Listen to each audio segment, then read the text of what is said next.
Hello, everybody, and welcome back to the podcast.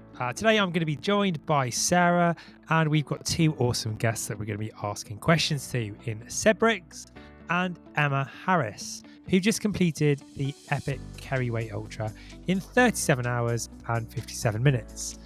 The Kerry Way Ultra is 200 kilometres of Irish wilderness, bogs, climbs, and it turned out to be fairly unpredictable weather too.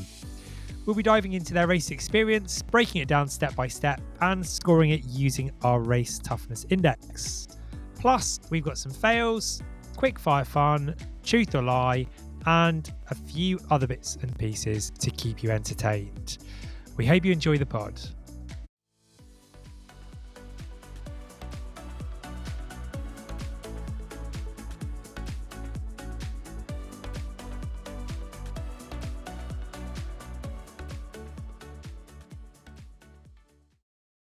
Seb and Emma, thank you so much for coming on the podcast.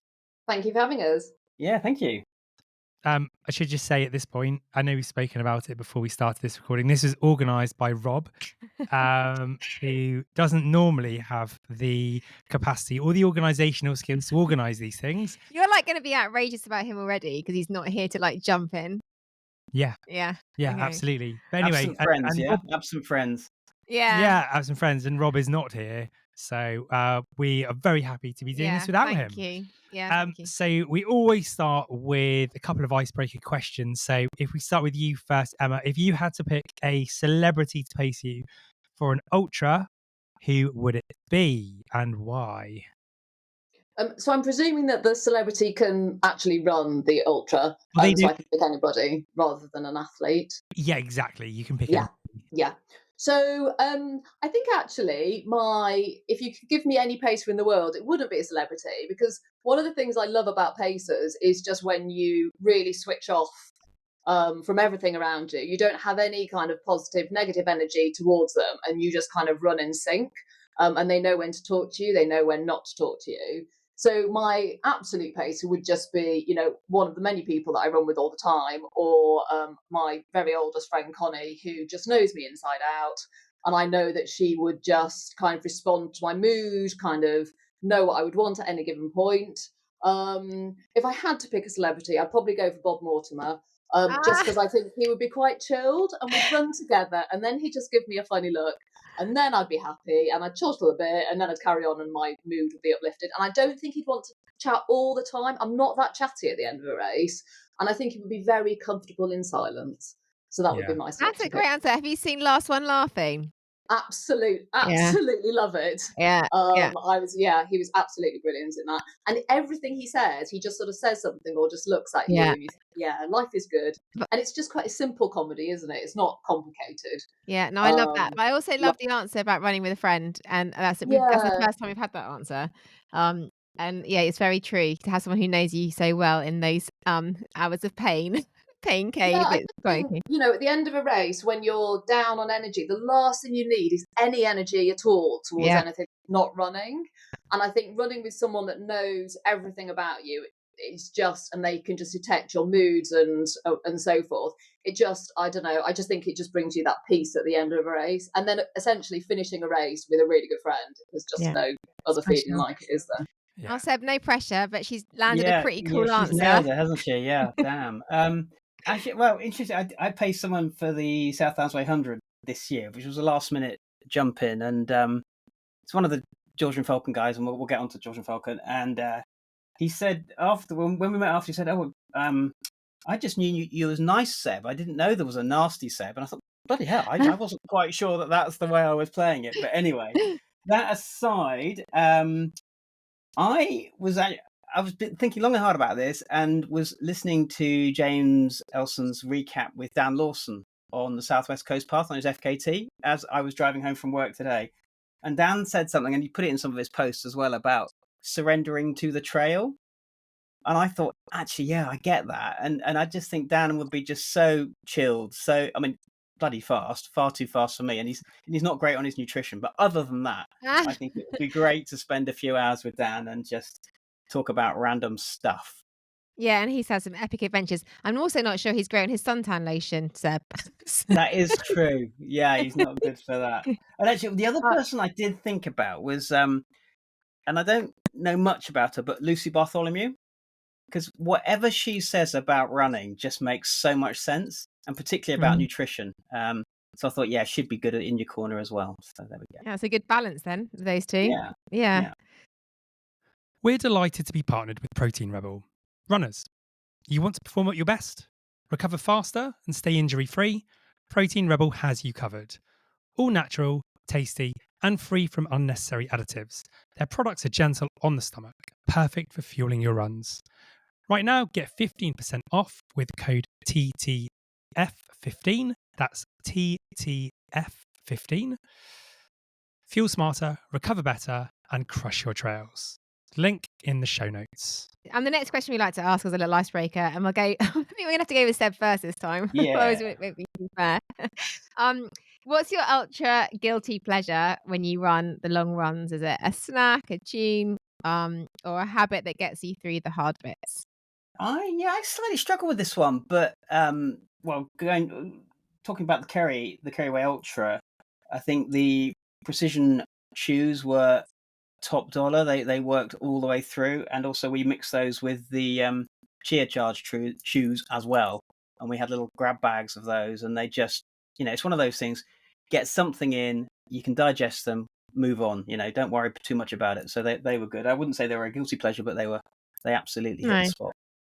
They worked. That's good. That's important. Emma, what's about you? Mine's also a snack, and also something that we had on the Kerry Way Ultra, which Seb was less pleased by, which offended me a little bit. But I make up a party mix, which is mixed nuts, and then this one had peanut M&Ms, chocolate M&Ms, some squishes and some Haribos, all mixed together in a big bowl. Yeah. And then I make it into little bags, and I just love that kind of anticipation of, what combination I'm going to get. And those little things that make you quite excited when you're 100 miles into a race. So, and then if you get a peanut M&M, which for me are sort of the best of all of that, you just feel like you've won. And some of the bags weren't very good because the mix wasn't very good. Some were exceptional. Seb was less keen on the party mix, but it made me very excited. It was lacking the raisins, sultanas. We had a chat about what was it, Em, that you suggested we might add next time? The currants. Yeah. Oh, the cranberries. Cranberries. We could go on. Go on. There's a lot of science in this. I think I'd get too disappointed getting I don't really like the Brazil nuts. I think I'd get one of those and be like, oh God, that's no fun. Hang on, no way. You absolutely love taking some nuts with you on a run. You used to get that trail mix. But peanut M&Ms. Yeah, that's a winner. They are a win. They are definitely a win. Brilliant. Yeah, perfect. Cool. So let's get on to both of your background in running. So if we start with Emma first. I guess if you could give us like a relatively brief, obviously we want to hear as much about it as possible. Schedule. There's no time schedule. Intro sort of into running and ultra running. When did you get into it? How did you get into ultra running? So when I was younger, I was just sort of generally sporty, did all sports, bit of running. I swam mainly, then went to medical school and didn't do any sport for probably about 10 years. I've got 3 children, so intermittently was pregnant, having children, postpartum. My dad was a 2:22 marathon runner, so growing up, I followed him racing and sort of always knew I'd probably run a marathon at some point. But he was very careful not to kind of really push me into marathon running, particularly kind of quicker marathon running. So I then started running probably only about sort of really regularly, probably 10, 12 years ago, and then did a few marathons and enjoyed them, but I didn't get that excitement of kind of training in a block and then executing the race. It was nice, I enjoyed it, but I didn't really get that kind of kick from it. I also didn't find it quite peaceful. I always used to find it quite stressful, always constantly looking at pace, always constantly looking at the watch, and my life is quite busy and I like to use running as more of a switch off. And that's one of the things I always try to say to people about why I enjoy ultra running is, for me, it's the only opportunity I have and I don't have to do anything else. And so when everyone else says it's so painful and why do you do it? And for me, it's a real luxury because I only have to concentrate on me. And I only have to concentrate on moving forward and eating and just being outside on my own or with like-minded people. And for me, that's just the absolute piece of it. And I think I find that on the trails, and I find that in the long distances, and also just the people. I don't think I ever had this yearning desire to, I must run an ultra, I must go long. I think you end up just surrounding yourself with people who don't put limits on themselves, just say, oh, do you fancy entering this run? And not really overthinking it and just sort of saying, yeah, well, we'll give it a go. And then you do a run and then someone says, oh, what about this run? And you think, yeah, okay. And then you go further and just do different races. I've always been kind of quite casual about my racing. I don't really have strategies for how I work out the year or anything like that. Like someone says, do you want to go and do the race in this cool place with some cool people? I just say, yeah, that's fine. And then kind of fit everything else around it. I got to know Seb. We've done a couple of multi-days with Tribe Freedom Foundation, who are a charity that are looking to end modern slavery, and they arrange multi-days. And we did one in Croatia and then one on the high coast in Sweden, which was 250k over 5 days. And actually, me and Seb, even though we only lived 10 minutes apart, had signed up for this one in Croatia without knowing each other.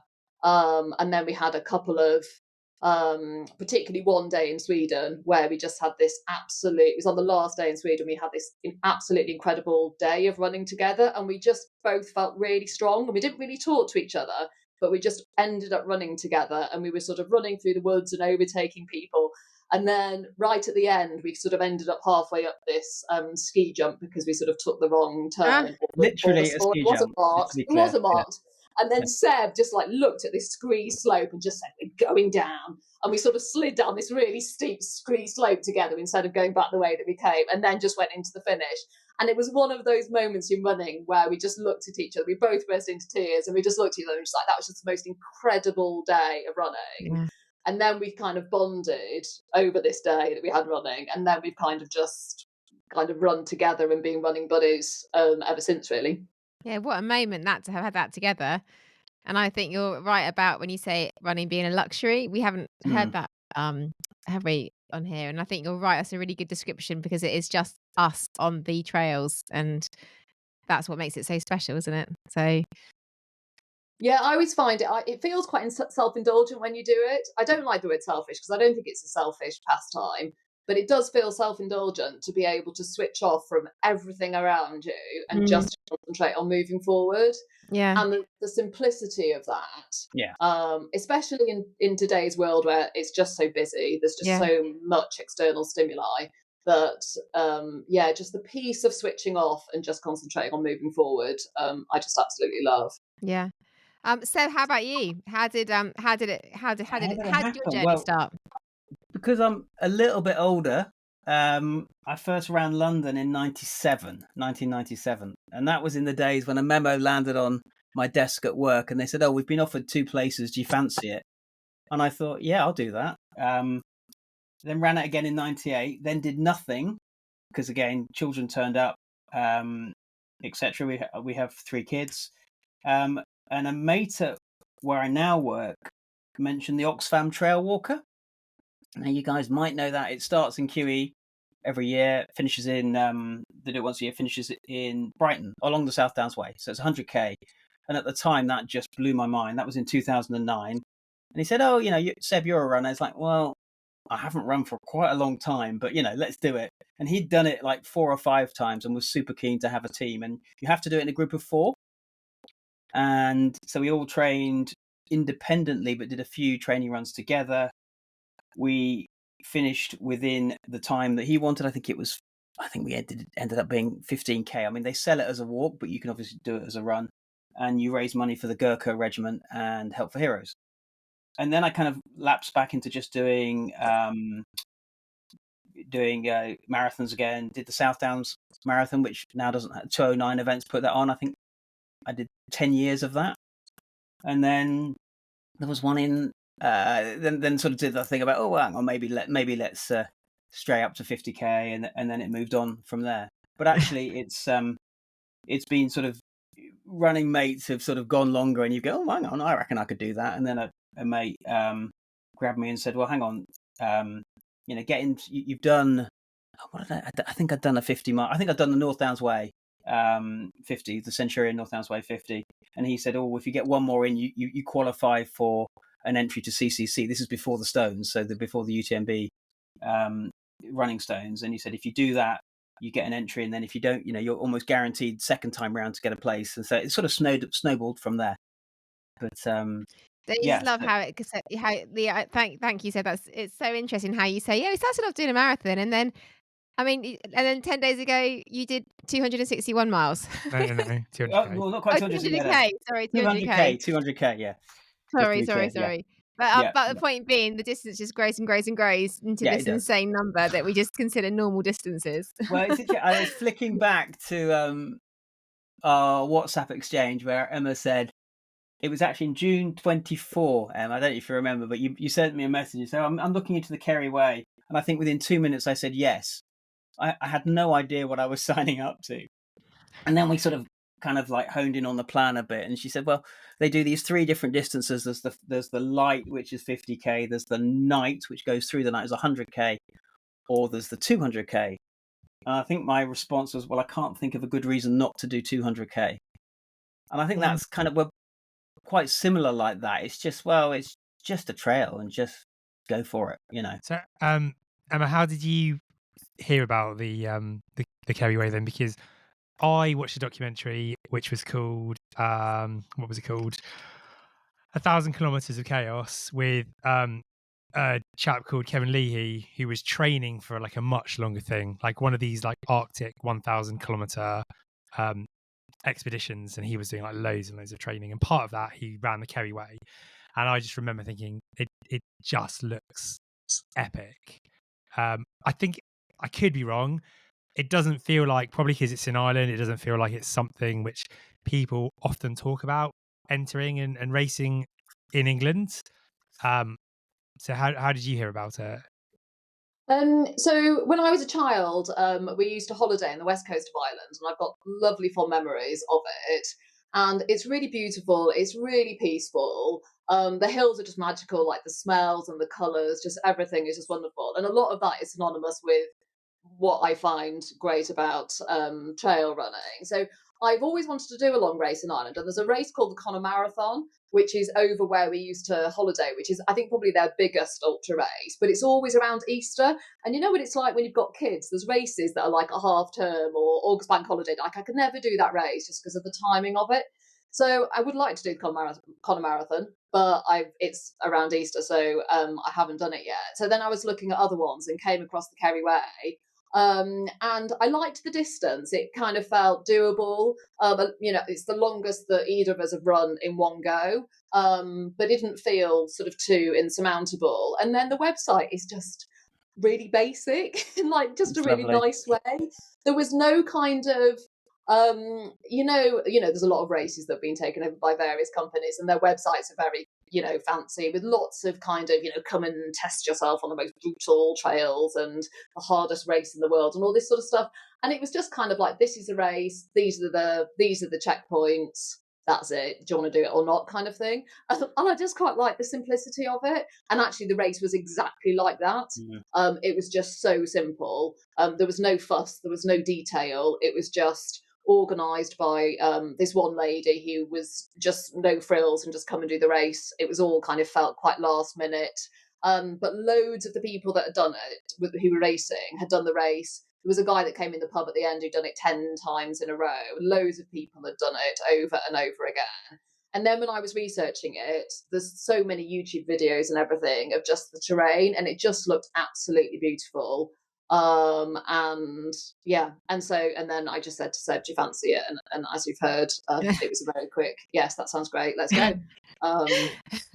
Let's book the flights. I looked on Open Tracking, because I always like to have a little look and see like who's been racing. Love a bit of data. Love a bit of data. And it's solo or relay, isn't it?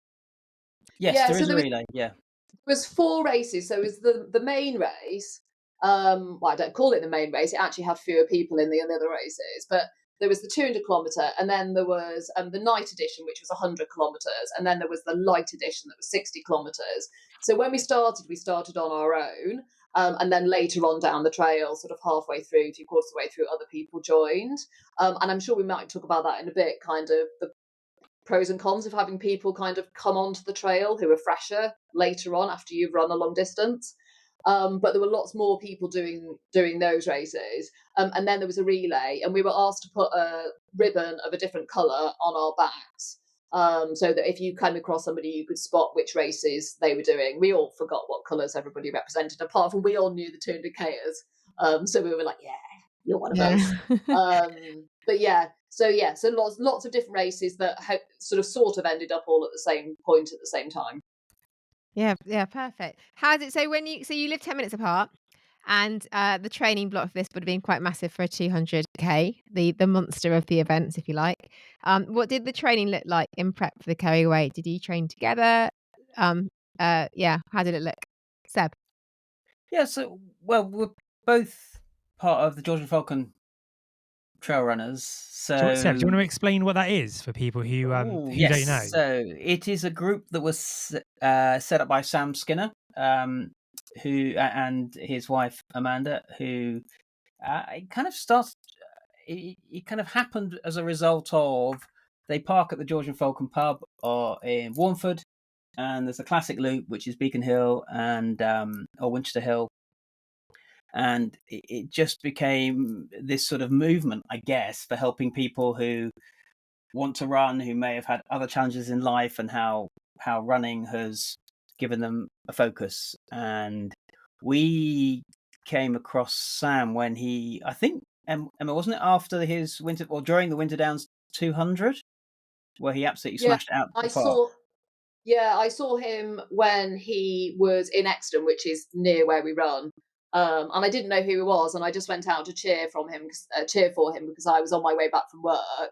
And then I just messaged him afterwards saying, "Well done, I was that mad crazy lady who was cheering up for you."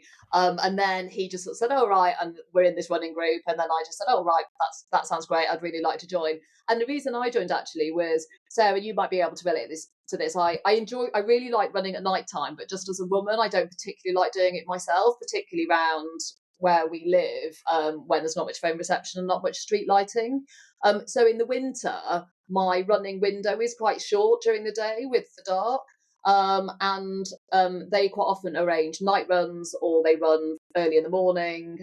So it was really nice to have people to run with at night time or when it was dark, where I would feel a bit more safe. So that's kind of one of the reasons I joined. But they're just a group of it's an incredible community. We're essentially a WhatsApp group, but everybody does brilliant things. No one put limits on themselves, and everybody's just really comfortable with who they are as runners. So everybody kind of brightens each other up, if you know what I mean. No one kind of dampens down any efforts. And I think that's probably because we are all trail runners rather than road runners. There's no kind of competitiveness. Controversial. Am I allowed to say that? Yeah, absolutely. No, absolutely. Honestly, don't worry. No, you can on this podcast. Yeah. It's a big old group, though, isn't it? I think there's like hundreds and hundreds and hundreds. Well, I think it's 100 and something. Yeah, there's more active people. Some more active than others. There's for example, there's 4 of the guys are out doing the TDG, the Tot Dret at the moment, the 130. Sam did the Spine last winter. Absolutely smashed it out of the park. There's always someone doing something. You were out in force on the South Downs Way 100, which is where we got to see right, where we heard that pod after. And then what else? And now you've just welcomed our absent friend Rob. We have, who smashed out the Waitrose Marathon over the weekend, which I was very jealous of, but there we go. So he's Petersfield Waitrose Marathon. Was there some chat on the group about that? Yeah. I was very jealous the of his Waitrose Marathon, for those listening, Rob, Daniel, previous guest, decided to do 26 or do a marathon distance around Waitrose car park in Petersfield. And I'm going to be honest, as somebody who enjoys like getting out on the trails, you couldn't pay me any amount of money to run around a car park on a Sunday for Yeah, But 4 Max, hours. is that right? Even Yeah. if you were going to get a Waitrose apron at the end, because he's been given a Oh Waitrose no, branded apron. no. It's still a no, strong no from me. Emma, you know our friend John Cosgrove, and I was out on the trails with him on Sunday, and we said, "Shall we run some of it?" And we both looked at each other and no. He said we saw them for literally like one lap and then trotted off. And I was expecting some footage of what they were going to buy as their post-race snacks, and there was no footage. That would have been the best bit of the whole thing. No, maybe we should get them to share that. I think it was literally between a Dr. Pepper and a bottle of water. Oh, There's no pickle mix bags going on there. sad times. I admire them for doing it, but yeah, it's a strong no from me. But Daniel's got You've form, sort of hasn't he? you've spoken about the oh Hasn't yeah, he? Daniel does all of these strange things all the time. Yeah, he's got like a marathon that he organises around a car park, a roundabout in Portsmouth. Yeah, in the middle of a road, and he organises he gets like medals made up, and they do rituals. It's all very alternative. You should put it on your group because I think Daniel wants to do all the Waitroses in the South Coast. Oh, So gosh. yeah, honestly, I'm not even sure if I'm allowed to That's share it, but I've brilliant, shared isn't it. So can you imagine Crazy. all the GNFs like turning up? That'd be epic. We'd get thrown out probably. No, I don't think so. No, you wouldn't. So in terms of the Kerry Way, we said that obviously people joined further on in the race, so there must have been different distances. What was the general format like? I'm guessing it was like 8 stations rather than self-supported. Were you allowed crew? What did it kind of look like? Oh So yeah, I'll ask. Oh, sorry. Let's go with Seb. Oh, okay. Sorry. So it's self-supported, no aid stations. Interesting. Although there is one pop-up aid station that appeared at what distance is that, Emma? Can you remember?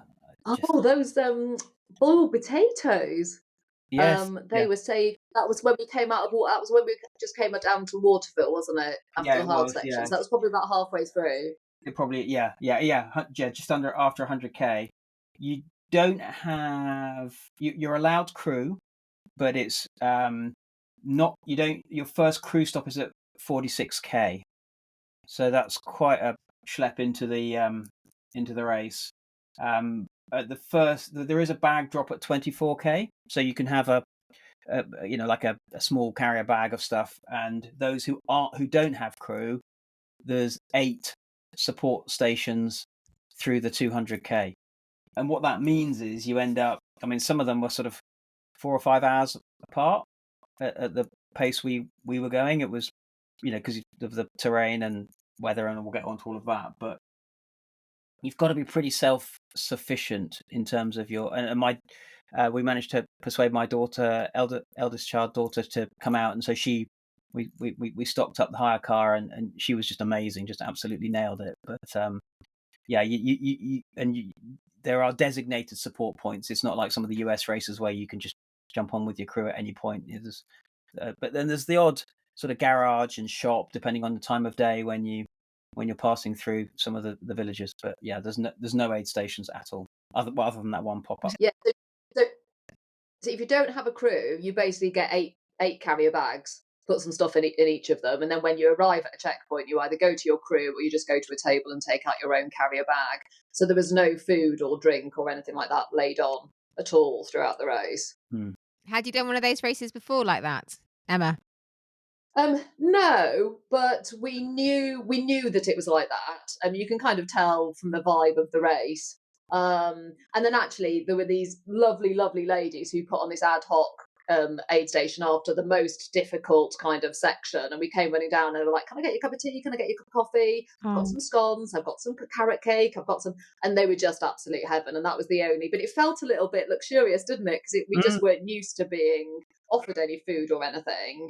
And Seb's daughter Josie was just absolutely phenomenal. She's only in her early 20s, and it's quite a mission crew in these races. You've got a destination to go to. It's in the dark, you don't know the roads. You're then thinking, have I got time to put the hot water on? What will people want?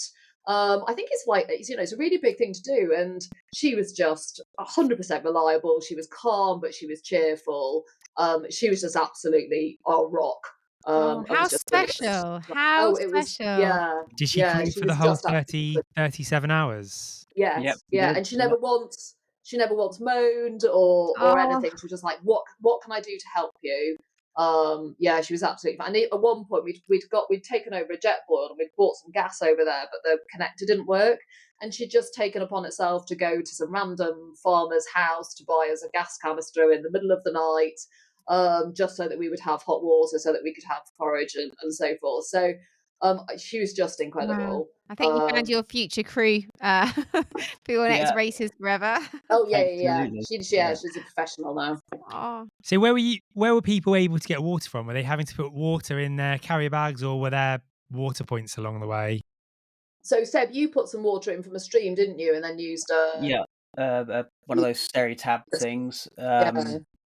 But other than that, there weren't obvious water points. I think most of the support stops were kind of in a gym or a village hall, so I suspect you could pick up water there. Actually, Yeah. interesting that the first support stop where there was no crew allowed, there was like a cafe thing, but the water in the loos was no drinking water, and didn't seem to stop a lot of the other people, jumping in and just other competitors just giving it a go. And I was like, I really don't need this right at the start. And then I thought, Emma, you seem to find out where there was drinking water around the back of the cafe. Yeah, there was just one man manning the bags there at the crew stop, and I said, "Oh, is there a tap here?" Because we hadn't brought water. Some people had bought bottled water, and he went, "There might be." And I thought, "You're the only person here manning the aid station. Is there a water tap or is there not a water tap?"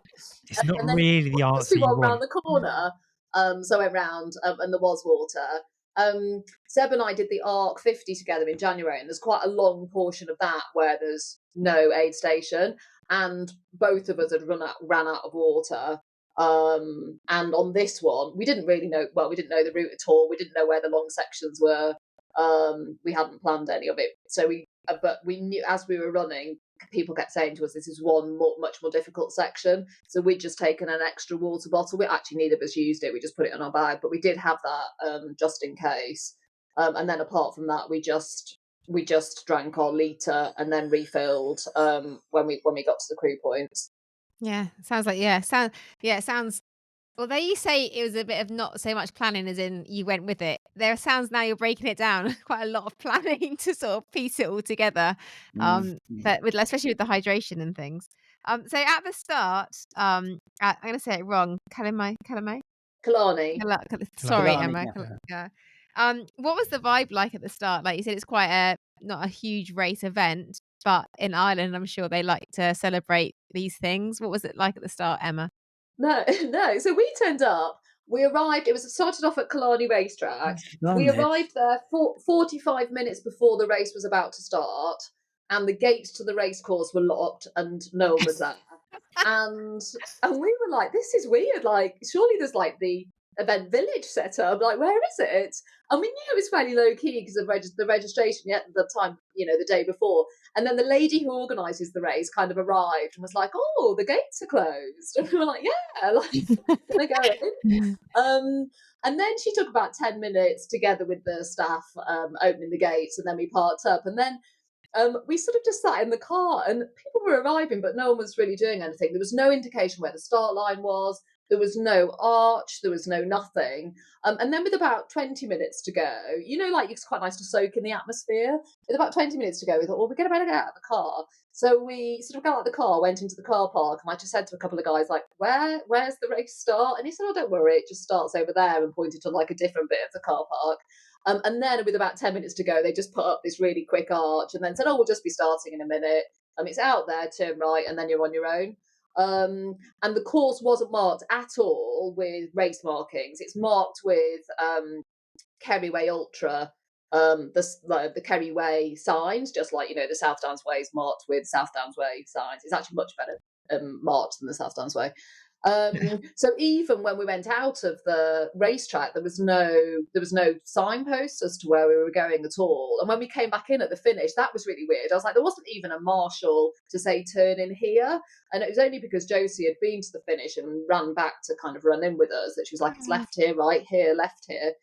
So it really was kind of you were just on your own and really low key, but there was something so magically simple about that, and just and it was part of why the event was just so great, because it was so basic. Like, I think you probably could have just rocked up on the day, entered, no fuss, and cracked on. And all the other runners were really low key. No one was stressing about the fact that they didn't know where the start line was. Everyone else was absolutely fine with that. So it was really friendly. There was no nervous energy or anything. It was just a bunch of people kind of congregating in a car park who then just started running. That sounds mad. I would have been stressing out, not knowing where to start though. Where do we start? Have we got the right weekend? My last minute wheeze. Where's the loo? I need the loo again. Yeah. It was very funny. We sort of looked around and went, is this it? I think it is. Yeah. We're good to go. That does sound lovely and simple. All right, Seb. So did you run the whole thing together? We did. Was it like a plan when you went over to just run the whole thing together? And how did, like, assuming you ran together, how did the first 50k go? Yeah, all right. There is this is probably where I need to fess up about the fails part, because I know you said that what might happen, but there was included in my WhatsApp messaging to Emma before the race it's now 7 weeks ago. I had to message her to say, in the spirit of 100% disclosure, I've absolutely trashed my hamstring, which was not good. And I'd love to say it was a genuine running injury, but I might have been trying to hurdle a style near us. I know. Gosh. Yeah. Say what you think. And Emma, in her day job, is a GP, and she was brilliantly calm about it. And it was just like, right, you've got 6 weeks and you've got to sort this. And is that going to work, or is it not going to work? Quickly looked at Dr. Google, and it said, yeah, you can be back running in 6 weeks. So I kind of took that view. But yeah, literally couldn't.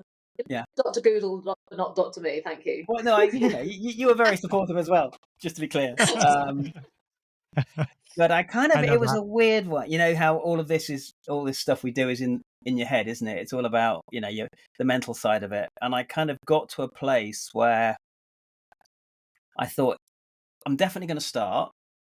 And I think I can move at a speed that we'd agreed we should pace at. We'd kind of sort of mapped it out. And yeah, there were a couple of times, because Emma is a much swifter runner than I am. And there was a couple of times at the start where there was a little incline, and I was like, no, Emma, we need to sort of hold back on this. And you were brilliant. So actually, yeah, the first 50k was okay. And I was getting some referred pain, but you know what your body does in these instances, doesn't it? It finds something else to worry about, and then you just crack on. So, yeah, it was. Yeah, Susie Chan, when we spoke to her, Susie said that, yeah, when she feels the pain, what does she do? She switches the pain to another area of her body. Like her little finger or toe, which is absolutely fine. And then we had another one who said they started counting. Just find a number that means something to you and just count. I was like, that's a brilliant one. Just repeat that number. Like if it's 20, just count the 20 and count the 20. Yeah. Or like everyone has their own little tactics, I guess. Yeah. So what's your take, Emma? Go on. No, I was just going to say, we went into this race we didn't want to race. We did not care about the time. We went into it just to really enjoy the run. It was like a run for the soul rather than anything else. And actually there was something really lovely about there was no pressure on pace or anything, so it just didn't really matter. We do have different racing styles in terms of Seb likes to stand longer at aid stations. He's been caught out with his feet and not attending to his feet in the past. And I tend to be kind of like, it's a bit of a mess, I'll sort it out when the race is finished. So in some ways it wasn't a challenge, it was just different. And I think it's actually really interesting running with somebody that they do things slightly differently. No one's right, no one's wrong, they just do things differently. there was only one time it was a problem, and it wasn't really a problem, but Seb had to sort his feet out on one of the aid stations, and I was just getting quite cold. It was quite near the end of the race, and my body doesn't respond to stopping for a long period of time. Like towards the end of a race, I tend to seize up a bit, and I got cold. It wasn't a problem, and Seb absolutely had to sort out his feet because that was going to be a deal breaker for him. So I just started running in, like, I had this big Primaloft jacket, and I started running it, and I sort of warmed up. My legs seized up a bit, but it wasn't bad. It was just different. And actually, there was something really. It took the pressure off yourself, I think, in some ways, because it was all about. We started as a team. We were going to finish as a team regardless, and actually, it didn't really matter how we got there. I struggled with this tibialis anterior thing at the end that I was telling you about before, this tendonitis in my ankle, and I was quite slow moving down some of the it was quite a rocky section which I just couldn't get. It was really painful to plantar flex, and I just, on the uneven ground, I really struggled with that. But Seb was really patient with me and was like, "It's absolutely fine."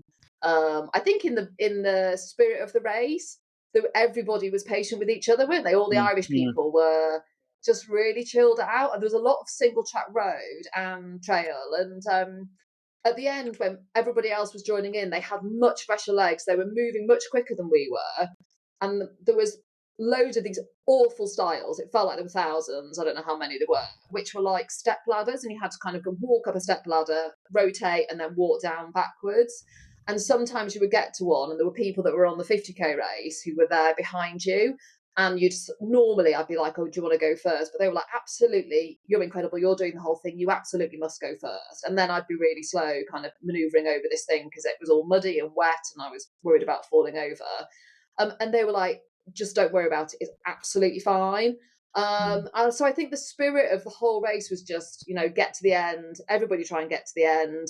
And if you don't get to the end, it's no biggie. There were people that were DNFing who they just really blasé about it, which was a little bit sort of trivial. At one aid station, a girl just sort of stopped and said, "Oh, I'm done." And I think I just remember thinking, if other races I'd done, they'd be sitting down, they'd be distraught, there'd be lots of people around them sort of saying, "Is this really the right decision? Can you do it?" And a lot of people that didn't finish just sort of said, "Oh, I've had enough now, I'll just stop and can I get a lift, or I'll just get a taxi to the end." And there was actually something really nice about that, just not overthinking it. It was just, I don't fancy carrying on. There's always next year, isn't there? Yeah. I guess the chilled out nature of the race probably means that there's less pressure on people to just carry on and finish if it's more chilled out, I guess. Yeah. I mean, they did. A lot of the people said, a lot of the other guys, as I said, there were very few people who we met who were doing the 200 who hadn't done it before. And they did say that the weather this year was pretty grim. It wasn't a huge amount of fun being out in that weather. So I can see why, if you you can definitely go back next year, you might think, "Yeah, I'm done for this year." Pretty boggy underfoot, Seb? Yeah, there were. I don't think it's anything like the spine bog, but there was some some bits of proper bog. But because of the weather, if it had been dry, it would have been fine. I think they had rain all the way up. We did have a break for some of the Friday, and then it started to rain. In fact, most of Friday was dry. Is that right, Emma? I mean, I remember it starting raining overnight on Friday, and then on Saturday it just it was incessant. So it was so the bit and thing where there was a last bit where you do the first 5 miles, and the last 5 miles are the same. It's the only bit of the course that you double up, and it was like a totally different course just because of all of the rain that had fallen. There were little streams that were you just had to wade through it, and they weren't little streams at all. They were like rivers. So it was pretty grim. Not good for my feet. I'm very precious about my feet. Oh. So you've mentioned that you were trying to hurdle a style. Yes, before you get your hamstring injury, and Emma had, I'm going to say the wrong technical term for your ankle, Emma. Sorry. That's fine. But so that you had, so there were, and and your feet and tiredness. Were there moments you thought, "Oh crumbs, this is going to be a toughie. I might not finish this." And if so, how did you cope with those, or did you have a plan in place for all scenarios before you started? Emma. Sorry, did you say Seb? Or Emma. I was Emma. Sorry. Sorry. any point where I didn't think we were going to finish. There was a moment, I think because we didn't know the course, and I'm not a big fan of looking at my watch and trying to work out how far we've got left and timing it and all of that sort of stuff. We were quite blasé about the time. The cutoff was 40 hours, which felt quite generous when we were doing the planning. And I think had it been dry, I think it would have been fairly generous. But the weather made it really slow going in some points. And what we hand appreciated, there was a 50% DNF rate. And I think a lot of people just thought, well, we're not going to finish, so we'll stop. Because I think being timed out when you've already run for so long is fairly miserable in the middle of the night, isn't it? So I don't think there was ever a point where I thought we weren't going to make it on time or we weren't going to finish. There was a moment that we had an altercation with cows, or we didn't have an altercation with cows, which was probably actually the worst moment for me in the race, where a guy in front of us turned round and said, "Oh, you've got to be careful of this bull. It's been known to chase people." And I turned to Seb. Seb is extremely calm around cows. And then he sort of ran between this cow and its young. And then the bull did start chasing him, and then he started running off, arms flailing like poles everywhere. It was just nuts. It was insane to watch, and we were like, "What are you doing?" And then he kind of had to like hold all this style at the end, and then I just turned to Seb and I was like, "Oh my god, like I can't go through that field of cows." So what did he do? What did he do? So Seb literally gave me his hand, and we walked hand in hand, really slowly together through this field, and he just said, "It's absolutely fine, it's absolutely fine." And there was a load of people behind us that had also seen, and were just sort of quite freaked out by the whole thing. There were some American guys who obviously just thought, like, they'd never run through a field of cows before. So I think we kind of showed them the way a bit. But Seb was so calm, and we were literally just walking hand in hand, and I was just going, "It's okay, it's okay, it's okay." And then we got to the stile and kind of jumped over the stile. I was like, "Oh, we made it. Seb, if I was there, you would have been holding my hand as well, doing exactly the same thing. Well, you know, there is what do you call it? It's like it's partly, yeah. If one person freaks the cow out, I don't think the cow's particularly concerned about which person it goes for. So there was an element of like, yeah, strength in numbers, I think. But also I've done one race, and included in the race briefing was a link to a YouTube video with a farmer who explained how you walk through cows, and I thought that's one of the best bit of race briefings I've ever had. Share it. I'd love to see that. No, honestly, and he's brilliant. And then you get sucked in, don't you? And these are other things you can do. But yeah, I know a lot of people get worried about cows, but I like all kind of farm animals. They're just inquisitive, so you just have to kind of, and they can pick it up. Because I said to Emma, I bet part of that was the guy in front of us. He was at probably a real high tension flowing through him, and animals pick that up, don't they? You know, and as he was sort of sprinting across the field, flailing his poles off, thinking like, that's really not what you should be doing in this instance. But we'll get through it. Emma, you did very well to seem so calm and controlled through the field to hide it from the cows. No, it was all good. Oh, it was all good. So should we move on to truth or lie? Yeah, let's do it. Okay.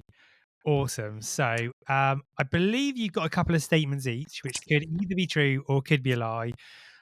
Normally we do like a little scoring system where we will go through all of them. Sarah and I will choose what we think it is, and then we'll reveal the answers at the end. Sarah, do you want to? Would you like to score? We do score. It does get competitive. It can get a bit. It can be. I like to win. So we do ask a few questions around it. So Seb, should we go with you first? Have you got a statement, please, for us? I have. Yeah. So my first one is: the only time I raced a 4-time Olympian and world record holder, I beat them.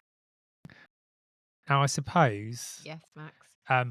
if Emma doesn't know the answers to these, she could also have a guess as well. She does know, to be fair. She does. Okay. Yeah, we've done 3 statements between us. Okay, no, that's good. That's good. Yeah. Seb, that's a great statement. Strong. Good if it was true, wouldn't it? Or false.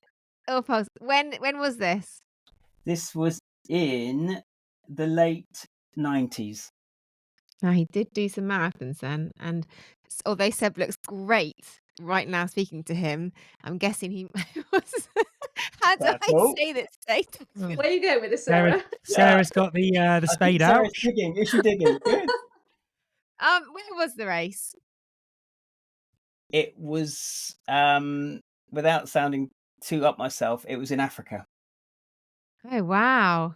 Oh, here we go. Sarah's going to go. Where in Africa? In Africa. Where in Africa? I spent a couple of years in Africa. Did you? I did. there's some I'm getting commonality. Here we go. I'm just going to go make a cup of tea. Where- I'll come back in a minute. Yeah, okay, no, we can chat about that. I'll get conversations in Africa that we've been running. Yeah, so it was actually in Namibia. Oh, lovely. Very sandy. Okay, I'm looking in. That's right, it was Sandy. Yeah, I'm gonna look in. I'm gonna say it's false. I'm sure it's true, but I am on this occasion gonna say it's false. Yeah, well, I'm going to also go with false. Yeah. Okay. Oh, ouch. Sorry, Seb. Sorry. All right. Sorry. When do we reveal at the end, do we? Or Not yet. do I- Not yet. Reveal at the end. Yeah. Emma, over to you. I once had to run parkrun in 2 left trainers. Gosh. Oh gosh. This is something Rob would do as well. It's a shame he's not here for this one. Yeah. He Absolutely. actually has done that before, hasn't he? Gone out with. Trainers. Oh, yeah. Emma, which park run was it? Winchester. And when was it? Does that make a difference? Yeah, I think on the terrain. The terrain. And also, Oh, if I good, ask yeah, quick questions, good I'm trying to catch you point. out. I like it. And Did when you- was it? No, when was it? When was it?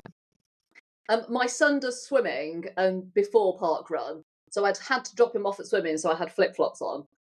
So I had my running stuff on and flip-flops, and I have lots of, when I buy a pair of trainers and I like them, I tend to buy lots of pairs of the same one because I hate it when they change the version of it, and then you don't like them anymore. And then I got to parkrun and I'd brought 2 left trainers, and I had that moment of I'm not really sure what I'm supposed to do, so I put them on and ran, and actually ran not a bad time considering us. And 2 how left was trainers. your right foot at the end if it was 2 left? Or left. It was okay. I don't think I'd be able to run an ultra in 2 left trainers, but I think for parkrun it was okay. See, I think this is believable because we've too. got so many of the same pairs of shoes in our cupboard. I'm forever having to go like, okay, that's a left, that's a right. So this is something that And if mum you've got, life, parent life, I should say. Sorry, is in like just grabbing kit and just in a rush to go. and if you've gone to the effort of going to a park run, You can do it. you're likely to go, oh, I'm here now. Oh god. Okay, I'm also gonna go. I'm looking in. I'm also gonna go true, which means the third answer we're gonna have to try. Yeah, and we're gonna have to go different. Okay, I'm going true. true. So whose statement is the last statement? Is it Seb's or is it Emma's? So, It's mine. I could give you a choice of 2, but shall I just go for one of them? Do you want to hear?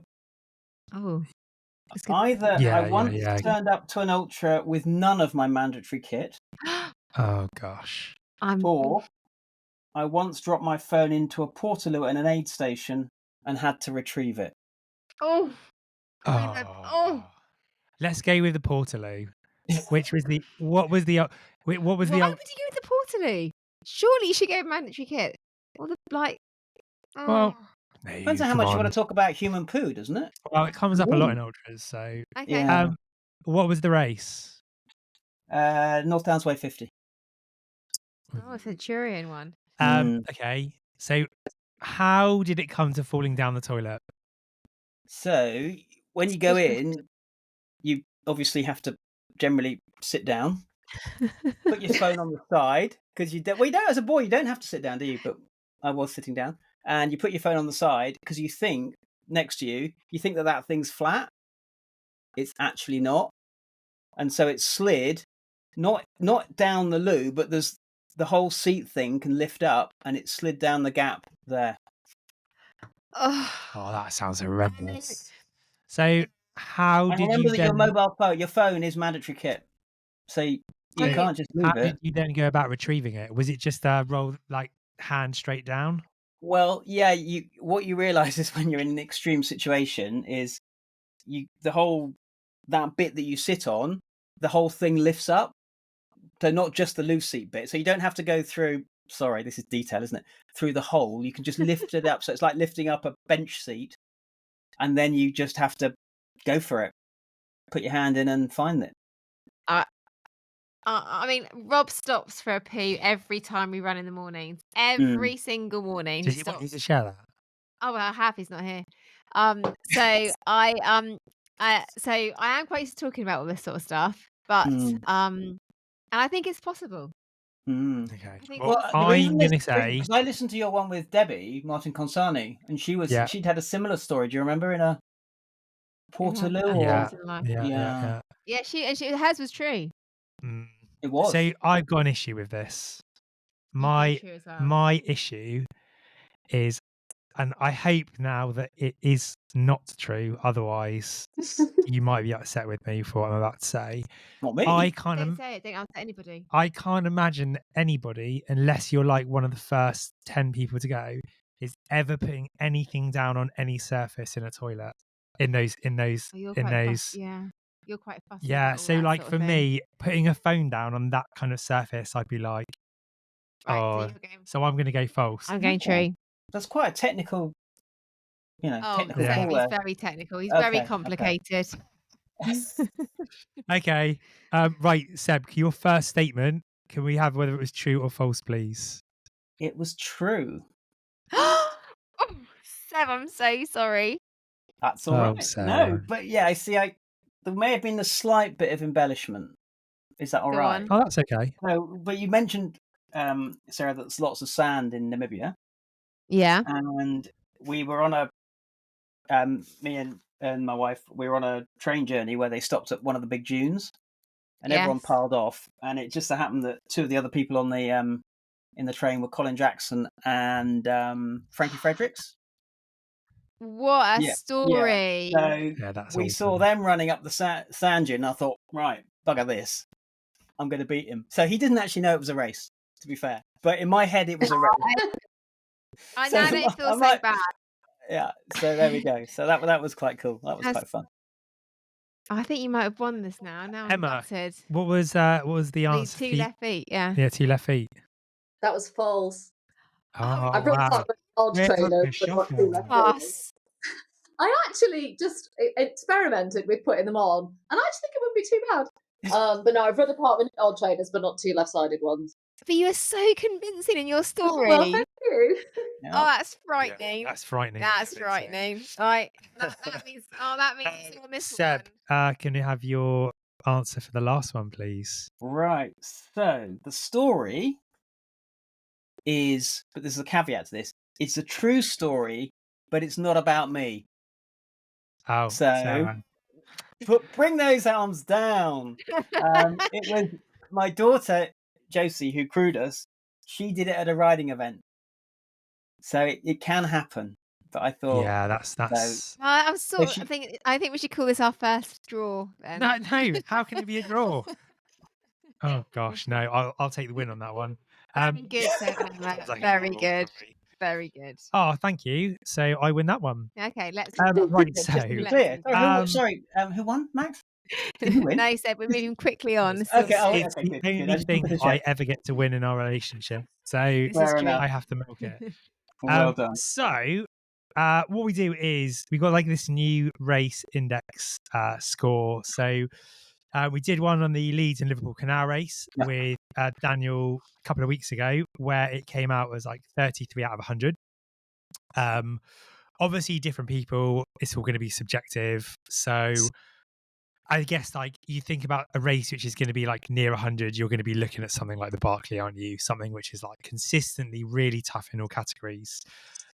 So if I give you each category, and sort of like 0 being super straightforward and 10 being super, super tough.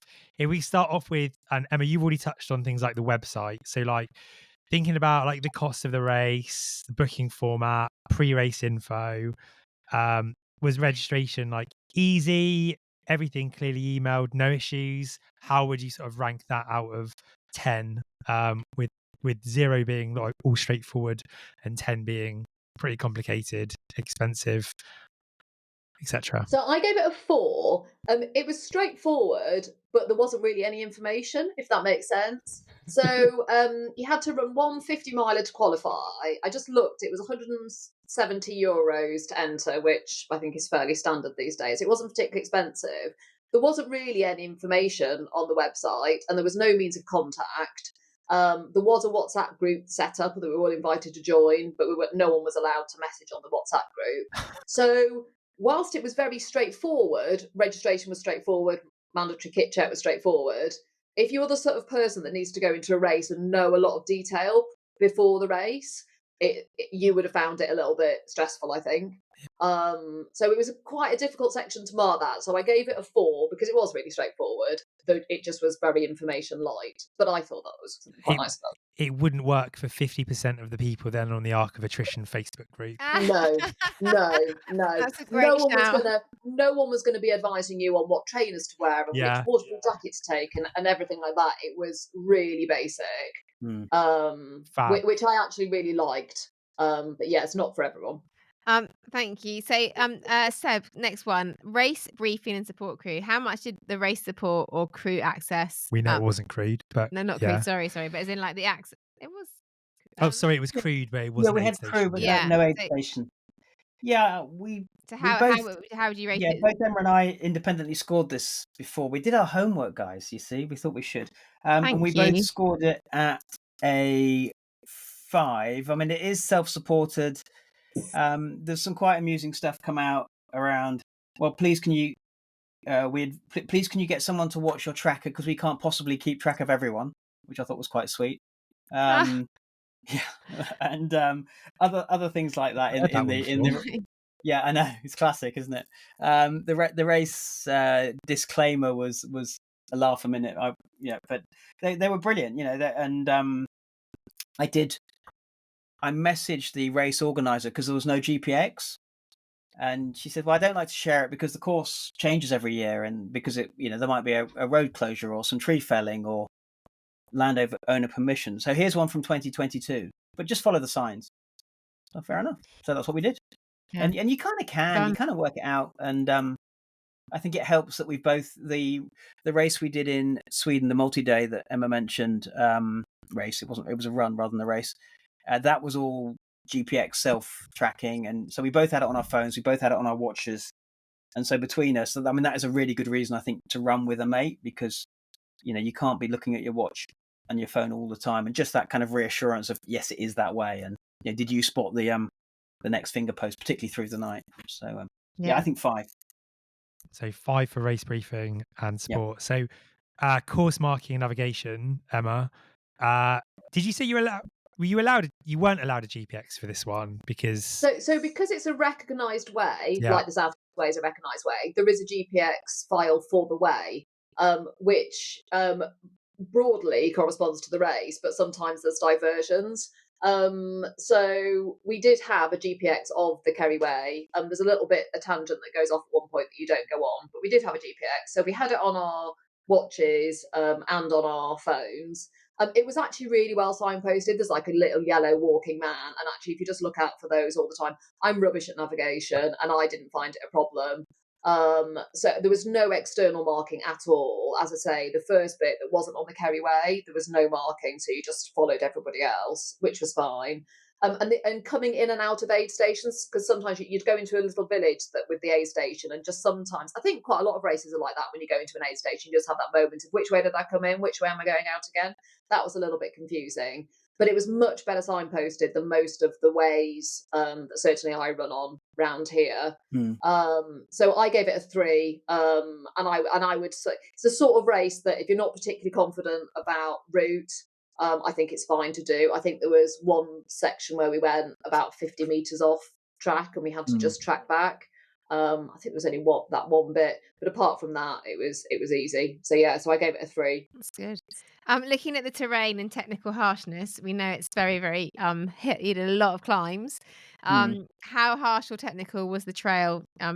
Factoring in mud, rocks, slippery towpaths. You said the weather was really bad. Yeah, I think the weather made a massive difference. As to how just the rocks were therefore more slippery. There was a lot of it's uneven trail, the bogs and what have you. And then Emma mentioned the styles. I think we reckon there was probably 50 or 60 of these styles, which are the sort of the ladders up and then the ladder down. That's quite a few. And these ones are the ones which are really a bit of a pain to negotiate, aren't they? Yeah.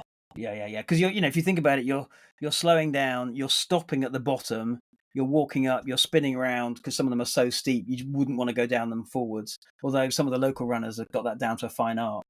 And then you're starting again. And sometimes these were like there were two within 10 yards of each other. So you're just thinking, crikey, O'Reilly. So yeah, we got that to between us a sort of probably a 7, I reckon. I think Emma scored it slightly higher, but I reckon a 7 would be about right. 7.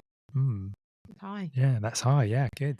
Well, I think distance... I've done UTS. I've done UTS in Snowdonia, and I think it what it has is some really like UTS. The climbs I think are really, really tough. So I think I would put that at an 8 or a 9 personally, but so I think 7's about right. Fab. So Emma, distance and elevation, we know it's a 200k, which is obviously not as long as something like the Spine, but it's a chunk more than 100 miler. What is the elevation of the course? Do you know off the top of your head what the total elevation is? Well, again, the details were scanty, but I think we were told it was roughly 15,000 foot. My watch said it was 8. Yeah. So somewhere around that ballpark. I really enjoyed the elevation side of things. There were some really decent climbs, but there was nothing that kind of really broke you. Every time you thought, this is getting tough now, then you'd get to the brow of the hill. So I actually quite enjoyed it from that point. It's really difficult to score this one because it's kind of like, what's your yardstick? Because there's some crazy races out there now, isn't there? It felt... I found I've done some 100 milers, so to me this was the first time going over 100, and I was quite interested to see if it felt different, very much over 100 or a little bit over 100. And actually, I always think you run to the distance, don't you? So if that makes sense, it's not like when you do 100, it's not like running a 50 mile and then being asked to turn around and go back again. You kind of run to whatever distance you need to run. So I think I would say it didn't feel much longer than 100 miles, even though it took a lot longer. Anyways, I'm rambling. I'm giving it a 6.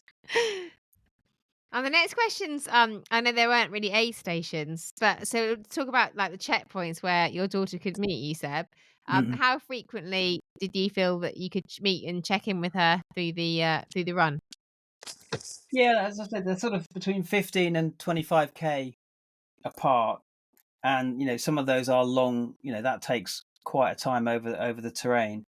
So I was kind of thinking, what did Emma came up with a sort of 5 or 6. I do think that's quite a long way.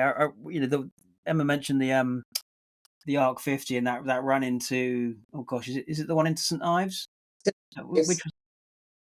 There's a section where it's 13 miles and you run out of water and you think, oh, that wasn't very clever. It's not like I think it's before St Ives. It's not like a Centurion where you get them every 10k, 12k. It feels like it's a lot longer, so you've got to be quite comfortable in that. And then obviously when you get there, you haven't got the smorgasbord of an aid station. You've got what your crew's going to give you or what you put in your drop bag. So I think 5's about right. Okey-dokey. Okay, so quickly, safety and cut-offs then. So, you said it felt like quite a generous cut-off, 40 hours. How would you rate that? Obviously, it does depend on the weather quite a bit, doesn't it? Yeah, I think it felt, when we were planning, it felt quite generous. I think we were quite cognizant of the fact that we were going to go slower and we were just going to take it really easy. But we never thought we would be timed out. And I guess, there was a 50% DNF rate, so I think that says a little bit about the cut-offs, because I'm sure that a lot of those people DNF'd because they weren't going to make the cut-offs. And I think had the weather been dry and it was dry underfoot, I think it would have been very generous, but the underfoot conditions meant it was just really slow moving at times. And if you did have an injury, I think it would have just made it even worse. So I gave that a 6. 6 for that one. I guess this links to the next one with the weather being bad. So Seb, how much did weather increase the difficulty throughout the run? In this instance, I think significantly. I mean, it is interesting with the 50k runners or 60k runners coming past you. They're doing effectively the last 50 or 60k of the race, so they're way fresher than you are.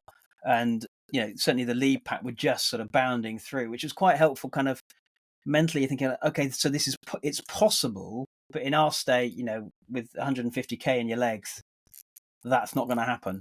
So it does make it a lot harder. I'd say the weather was probably a 7. 7.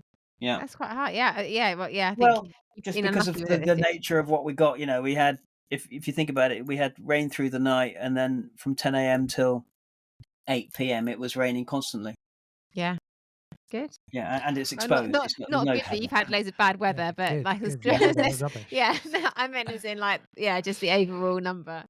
Strong. So penultimate one then, talking about atmosphere and community. So this is, did volunteers or other runners, the general vibe help reduce the difficulty? So you often talk about like lots of people being around, lots of support can really give you a lift, lots of positivity, and aid stations can give people a boost. So like a low score would be friendly, loads of volunteers, whereas a higher score might be not many people out on the course, like just a very quiet rock up to an aid station and there's like a little old lady with a cat. I actually gave this a 2, which is kind of contradictory just by the way that you've described it then, because I loved the atmosphere. There was something really low key, so friendly. As I said, like the faster runners, when you see someone running 50k and the front runners were brilliant, sort of bounding over, and you look at someone and you just get really jealous of how they sort of have that lightness to their step. But they would come up behind you and they would just literally watch you take on these styles. No one was complaining. Everybody was really patient. Everybody said, they just kept on saying fair play, I couldn't do that. And we were looking at them thinking, well, I couldn't run that the way that you're running, even on fresh legs. Everybody was incredibly supportive. When we finished the race, the bar was open at the end. And we had to have a pint of Guinness and some pizza. And when we went in as runners, Seb was in disguise because he got changed, but I went in and I had my race bib on me, and the whole of the pub stood up, gave me a standing. They didn't know who I was, gave me a standing ovation. And then a lady was like, she'd the proper race, you can tell by the colour of her bib, and everybody was just clapping. And it was just lovely. And they were doing that with everybody that came into the pub, everybody that finished. I didn't meet, there was no one out there who just wasn't extremely helpful, friendly, and really supportive of the race that we were doing, which was obviously much longer than a lot of the races that they were doing. So there weren't that many people around, but everybody, bar none, we came in contact with were brilliant people. So I've given it a 2. Yeah. Awesome. And the last one, Seb, the night and fatigue management, and you said it's the longest run distance-wise. And how challenging were the long? Yeah, and how challenging were long hours overnight running, sleep deprivation? You know what? I think the big takeaway that I don't think we've really appreciated between us is that we both absolutely nailed the nutrition. Yeah. There was no kind of gut issues. There was no kind of puking. It was all being sick. We just seemed to sort of get through. And I think that's maybe running as a pair, that you can remind each other to eat and what to eat, and have you had a drink and what's in your little snack bag, and have another chew, that kind of thing. And the precision stuff is fantastic. So and also the chia chews. So I think I would probably go 4 or 5. But there was one point where I was thinking I need to nail some caffeine. But we had Josie there. She had the Jet Boil. We had some coffee. Even Emma's you're not a big caffeine fan, are you? But you did down a couple of mugs of coffee just to keep yourself going. Yeah, there's always that magical thing, isn't there, when the sun comes up, where you're sort of feeling tired. It's like 4 or 5 o'clock in the morning, and then the sun comes up, and you're like, yeah, I'm fine now. And it's as if the whole of the night has just been eradicated. And I was actually really pleasantly surprised about how the fatigue wasn't as much as a problem. I presumed that I would get to the point where I think, I might just kind of lie down on the road and have a couple of minutes. But we were never at that point. It didn't feel longer than a 100-mile race in that respect. Can I just say I discovered a new snack whilst eating that went down an absolute treat, which was a hot porridge pot with a cold ambrosia custard pot poured into it on top. Absolute heaven. Really recommend it. I was nailing those. Absolutely nailing those. Porridge and custard. So get that one on your next race. I mean, So you should never say never. Indeed. Did I It give a sounds score? like you're going to say never. I don't know if I've given you a score, but it was, I think, a 4 for that. Max? We'll go 4. Yeah. Fab. I think, Sarah's never going to try that. But Oh, yeah. I would encourage you. Fab. See, that's 49 out of 50, which I think when the canal race is 33 and that's a 49, I think that seems like a pretty fair score, to be honest. Fab, we've got one question about fails, because we've spoken about fails previously. So we've got a question about, well, it's not really fails, but if we start with you, Emma, advice, and then we've got a quickfire round after, which is like literally a couple of minutes, and then we're done. So advice, Emma, that you'd give your younger self about ultra running to save you having to make those mistakes. I think just don't overthink it. There's so many adventures in the world to be had. I'd say sort of, if you get the opportunity to run in an amazing place with amazing people, always say yes. Don't worry about not being fast enough or not being good enough or people judging you, because absolutely no one cares. And just take every opportunity you can, really. Yeah, it's great. Love that. Yeah, there is so much out there. And you, Seb? I kind of wish I'd started doing it earlier. As in, but that's good. You know, you run into people like the George Falcons or Emma here, and you just go and do adventures together, don't you? So it's all good. So if somebody's listening to this and they're like, oh yeah, GNF sounds like a really good community, a supportive community that I might benefit being a part of, how would somebody go about becoming part of the GNF community? Just drop a DM to or they've got quite an active Instagram page, so maybe just DM through that, and then someone can get in contact with you. And then we do every week, it depends on what people are doing race wise, but every week there are runs and people get together. And then, as Seb said earlier, we have this loop, which is 8.5 miles, and we're all starting to do various kind of iterations of that, and multi-loops and 24-hour goes at this loop. But yeah, it's a fantastic community. So if people are local and they want to join, just reach out through Instagram. Is probably the easiest way. Fab. Should we move into quickfire round? I think what we'll do is, if we do first question, and then if we just go like Emma, Seb, second question. Seb. All right, thanks for the direction, Max. And they're just like literally really quick answers. I get told off in this one, because when Stewie gives an answer, I'm like, oh my God, really? Yes, that sounds amazing. Tell me about it. And Max is like, Sarah, quickfire round. So I can't answer any questions. All right, ready? Yeah, you go. Emma, go. Ready? Bucket list race, Emma. Oh, sorry, I'm allowed to. Tahoe 200. Seb. Oh, nice. I know I'm meant to say Western States, so I'll say Western States. And it's a qualifier. Kerry is a qualifier for Western States. So there we go. Yeah, amazing. Okay, Emma, on a long run, tunes, podcast, or silence?